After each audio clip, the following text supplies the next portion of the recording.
barnaamijka waxaad ku daawan doontaan Farxiyo Kaba Yare oo khiyaano culus u degtay saaxiibteedii hore Hodan Cabdiraxmaan. Haddaba maxay tahay qiyaamadaasi? Maxaase sababay? maxaase hadda ku soo aadiyay fashilkan?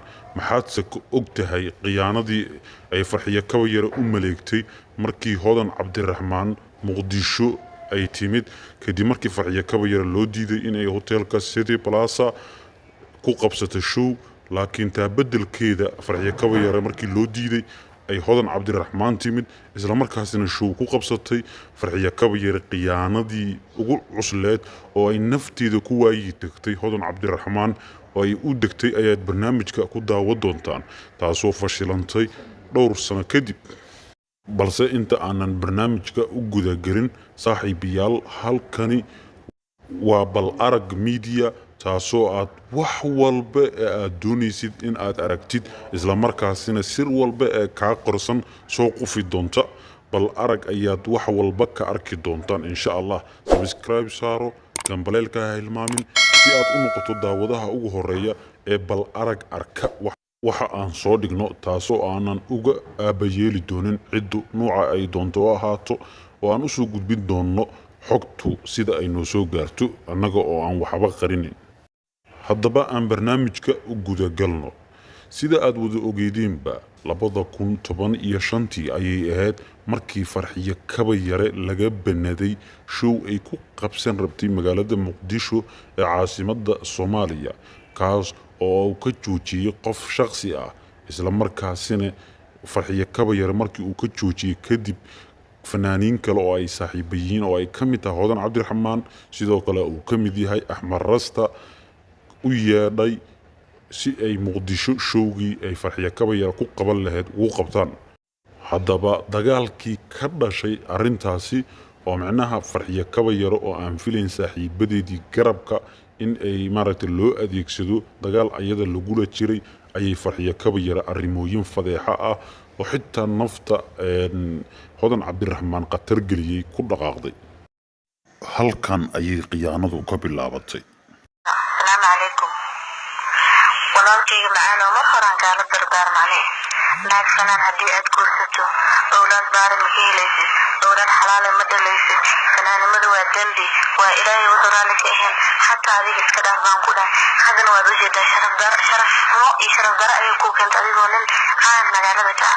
naagtaada weli jeedaa xama ayaa hore ka hadnaqday iidlow gaan hore noogu soo qaad iidlayo anigoo la fadhiyo ya intays hawacdaysa jir waraa iidla markaas soo dhaqaaqaysa nairobi soo tahay gaan hore noogu keen.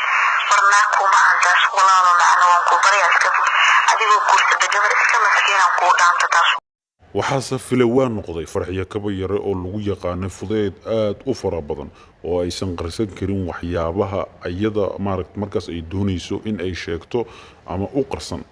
laakiin waxaa file waa noqday in 2015 ilaa 2020 oo hadda aan ku jirno in ay qarinaysay sirtan, taasoo ay u maleegtay Hodan Cabdiraxmaan.